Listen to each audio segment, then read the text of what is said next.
Freelancing की class में खुशामदीद कहता हूँ। और आज जो हम फ्रीलांसिंग की इस क्लास के अंदर चीज़ें कवर करने जा रहे हैं वो इंतहाई इम्पोर्टेंट है, क्योंकि देखें ज़िंदगी जो लोग बाय रूल्स गुजारते हैं वो अपनी मंजिल पर पहुँचते हैं। अगर ज़िंदगी में आप कुछ प्रिंसिपल बनाते हैं और उन प्रिंसिपल को अचीव करने की कोशिश करते हैं और वन बाय वन जो है वो अचीव करते हुए आगे बढ़ते हैं तो आप बहुत स्ट्रेंथ के साथ और सक्सेसफुली अपनी मंजिल पर पहुँच जाते हैं। कामयाबी के लिए कीज़ बताई जाती हैं कि अगर आपके पास राइट डायरेक्शन है, तीन चीज़ें बताई जाती हैं कि अगर तीन चीज़ें आपके पास हैं, कोई भी ज़िंदगी में ऐसी चीज़ें नहीं जो आप हासिल ना कर सकें। आपके पास डायरेक्शन हो,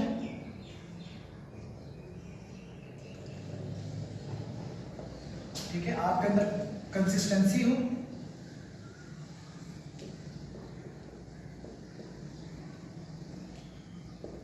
और आपके अंदर परसिस्टेंस हो।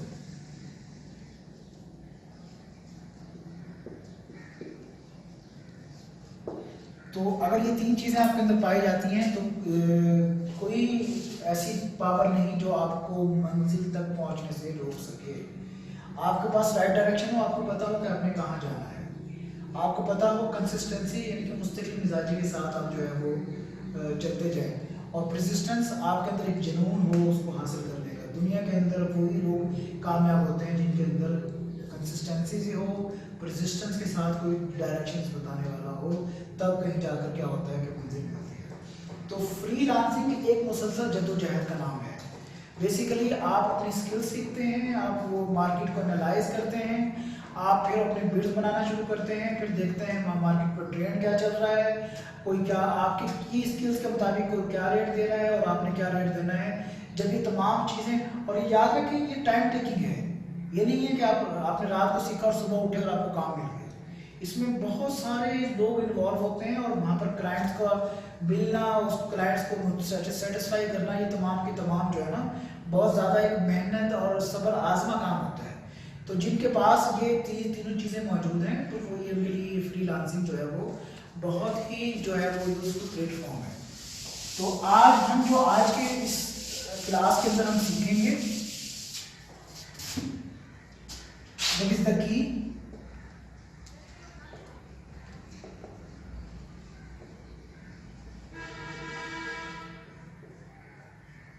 To success.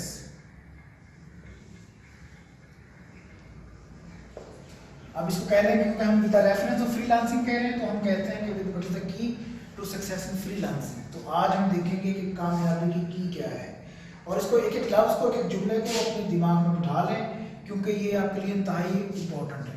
सबसे पहले दोस्तों ये देखें, सबसे पहला जो पहली की है वो एटीट्यूड है।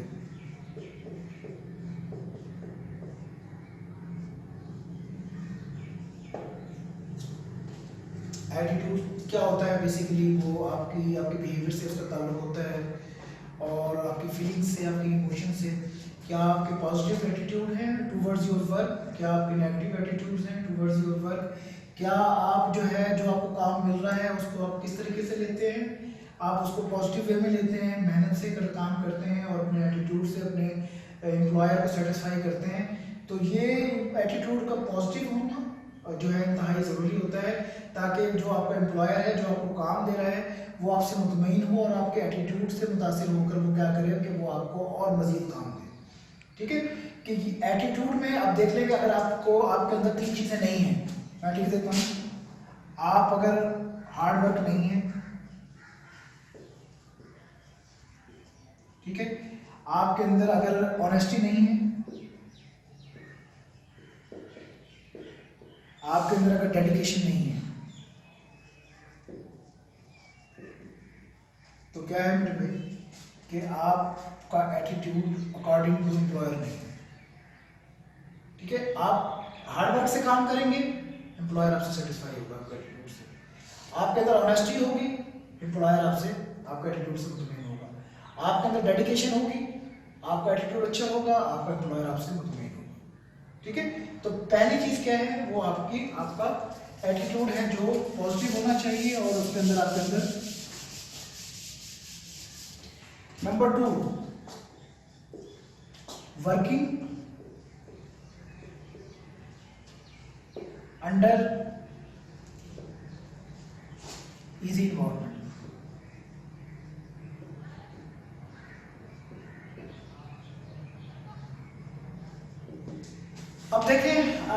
फ्रीलांसिंग आपको किसी भी बॉस के अंडर प्रेशर से बचा लेती है। फ्रीलांसिंग में आप सेल्फ एम्प्लॉय हो, खुद के बॉस हो, तो आप बिल्कुल एक इजी फील करते हो इन्वायरमेंट में। लेकिन इस इन्वायरमेंट इजी इन्वायरमेंट का मतलब ये भी नहीं है कि आप अपने काम को इतना इजी लेना शुरू कर दें कि आपको जो काम जिस टाइम पे करना है आप उसकी प्रोवाइड ना करें, और उसका नुकसान क्या होगा आपको इसका इजी लेने का, कि आपका वो जो एम्प्लॉयर है वो आपसे आपके काम को डिसलाइक करेगा, और फिर क्या होगा कि वो आप जो है वो उससे काम से बात हो बैठेंगे। तो मैंने आपको बताया, अगर आप बाय रूल्स चलेंगे, प्रिंसिपल्स के साथ चलेंगे, स्टेप बाय स्टेप चलेंगे, तो क्या होगा कि आप इजीली जो है वो अपने काम को आगे बढ़ा सकते हैं। अब वर्किंग अंडर इजी इन्वायरमेंट लिए गए, आपको बिल्कुल प्रेशर नहीं है। आप अपने घर में एक अच्छे से इन्वायरमेंट को क्रिएट करके, जैसे आपको अपने घर में रूम में जहाँ पर आप काम कर रहे हैं वहाँ पर आप जैसे भी आप चाहें उसको सेट कर सकते हैं, इजी हो जाता है उसको होकर। आप अपने जो है वो किसी फॉर्मल ड्रेसिंग की कंडीशन से निकलते हुए आप काम तो कर सकते हैं, लेकिन काम को स्केजुलाइज आपको करना पड़ेगा। आपको देखना पड़ेगा कि आपने किस टाइम आपका एम्प्लॉयर मौजूद है, किस टाइम आप मौजूद हैं, किस टाइम आपकी कम्युनिकेशन हो सकती है, किस टाइम आपने उसे जो भी रिक्वायरमेंट है उसके मुताबिक रिक्वायरमेंट पूछनी है, उसको बतानी है और उसको मुतमईन करना है। तो नंबर 2 जो आपकी की है वो क्या है, वर्किंग अंडर इजी इन्वायरमेंट। और अब आ जाते हैं नंबर 3 पर। इसको हम कह सकते हैं स्टे ऑन द क्लॉक। क्या मतलब है इसका? स्टे ऑन द क्लॉक का मतलब ये नहीं है हरगिज़ कि आप क्लॉक के ऊपर आपने स्टे करना है या उसके ऊपर खड़े हो जाना है। इसका मतलब क्या है कि आपने अपने प्रोजेक्ट की टाइम और इसकी डेडलाइंस इनको सामने रखता है। एम्प्लॉयर ने आपको प्रोजेक्ट दे दिया, उसमें बता दिया आपने इसको 1 हफ्ते में, 1 वीक में या 1 मंथ में कवर करना है, और डेडलाइन जो है वो फरवरी है या मार्च के लास्ट डेज है। अब क्या है कि आपने टाइम सेट ही नहीं किया, आपने अपने स्केड्यूल ही नहीं बनाया, अपने क्लॉक को सेट ही नहीं किया कि जी मैंने किस टाइम पर काम स्टार्ट डे क्या है, किस टाइम से किस टाइम तक मैंने काम करना है, और इस काम को कब मैंने मुकम्मल करके देना है। जब ये चीज़ आपके अंदर मौजूद ही नहीं होगी तो आपकी की तो है ही नहीं जिसकी जो आपको सक्सेस की तरफ लेकर जाएगी। आपने 3 दिन में काम मुकम्मल करना है तो अपना इतना टाइम स्केजुलाइज कर लें, इतने आवर्स आपने इसको देने हैं और इस डेडलाइन के अंदर आपने इसको मुकम्मल करना है। अगर आप इसको भी फॉलो नहीं करेंगे और इसको भी फॉलो नहीं करेंगे तो क्या होगा कि अल्टरनेट एम्प्लॉयर जो है वो आपसे सेटिस्फाई नहीं होगा, और जिसका नतीजा क्या होगा कि वो आपको जो भी प्रोजेक्ट जो भी असाइनमेंट देना चाहता है वो आपको नहीं देगा। ठीक है जी। अब नंबर 4 पे देखें, नंबर 4 पे क्या हो सकता है।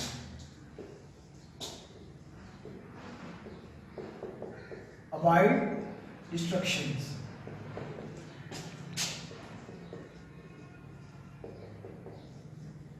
ठीक है, कोई भी ऐसी चीज जो आपके काम में डिस्ट्रैक्शन रुकावट बनती है आपको उसको खत्म करना पड़ेगा। ठीक है, आप काम कर रहे हैं, कुछ कभी आपकी कॉल आ रही है, आपको कोई बुला रहा है, बाहर से ऐसा शोर आ रहा है जो आपको डिस्टर्ब कर रहा है, तो वो भी आपकी कंसंट्रेशन को, आपके काम को उसमें डिस्टर्ब करेगा, आप उस काम को मुकम्मल नहीं कर सकेंगे। दूसरी चीज़ ये देखें कि अगर आप जो दिन में काम करने के आदि हैं तो दिन में काम करें, रात में जाकर काम करने वाले हैं तो रात को जाकर काम करें, लेकिन ऐसे वक्त में काम करें जब आपको किसी किस्म की डिस्ट्रक्शन का सामना ना करना पड़े। तो उसका नतीजा क्या निकलेगा अगर आप इसको अवॉइड करें। इंग्लिश जो है वो एक इंटरनेशनल लैंग्वेज है और बिजनेस लैंग्वेज है। अगर आपको सब काम आता है लेकिन आपको कम्युनिकेशन करनी नहीं आती, तभी भी आप जो है वो एक अच्छी डील नहीं कर सकते, क्योंकि जो आप कहना चाहते हैं वो उसको समझ, दूसरे एम्प्लॉयर को समझ नहीं आएगी, जो वो आपसे एक्सपेक्ट कर रहा है वो आपको समझ नहीं आएगी। तो क्या होगा, ना आपने एम्प्लॉयर की बात को समझा, ना एम्प्लॉयर ने आपकी बात को समझा, तो वो जो एक म्यूचुअल डील आप करना चाह रहे हैं, एक कोई कॉन्ट्रैक्ट उसके साथ प्रोफेशनल कॉन्ट्रैक्ट कायम करना चाह रहे हैं, वो तो दरमियान में रह गए। तो इसके लिए ज़रूरी है कि जहाँ पर आप स्किल सीख रहे हैं, English is also skill, English language is also skills. मैंने आपको बताया था कि इन टूडेज वर्ल्ड जो इंग्लिश की इम्पोर्टेंस को अगर आप अंदाज़ा लगाएं कि कहीं पर ये प्राइमरी लैंग्वेज है, कहीं पर ये सेकेंडरी लैंग्वेज है और कहीं पर ये ऑफिशियल लैंग्वेज है। और अगर मैं आपको एक बात बताऊं कि एक बहुत मशहूर जो है वो राइटर हैं, उन्होंने अपनी एक बुक के अंदर द फर्स्ट वर्ड के अंदर ये लिखा कि दुनिया के अंदर 6000 लैंग्वेजेस बोली जाती हैं, लेकिन आधी से ज़्यादा दुनिया ऐसी है जो सिर्फ 10 लैंग्वेजेस को समझती है, और जो इंग्लिश है वो its top of the list के, उन लिस्ट में टॉप जो है लिस्ट में इंग्लिश लैंग्वेज आती है। ठीक है, कि अगर आपको इंग्लिश बोलनी आती है, इंग्लिश समझनी आती है, इंग्लिश लिखनी आती है, इंग्लिश जो है वो कम्युनिकेट करना आती है, तो फिर आप समझेंगे एक बहुत इंपॉर्टेंट स्किल है। आप दुनिया में, क्योंकि जब हम ग्लोबलाइजेशन की बात करते हैं तो हम कोई बॉर्डर नहीं है, हम किसी भी मुल्क में अगर इंटरेक्ट कर रहे हैं तो हमें वहाँ पर उनकी और कोई चीज़ का बाद में पता हो, सबसे पहले हम उनकी लैंग्वेज को समझ सके, बाद में जो है लॉज भी आते हैं, बाद में कल्चर भी आते हैं, ये तमाम की तमाम चीज़ों को अभी हमें समझ आना ज़रूरी होता है।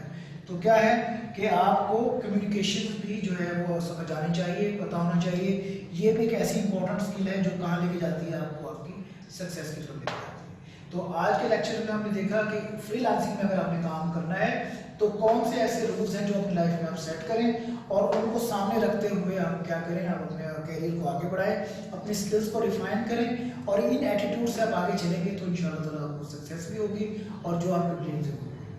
तो नेक्स्ट लेक्चर तक अपना बहुत ख्याल रखिएगा। अल्लाह हाफ़िज़।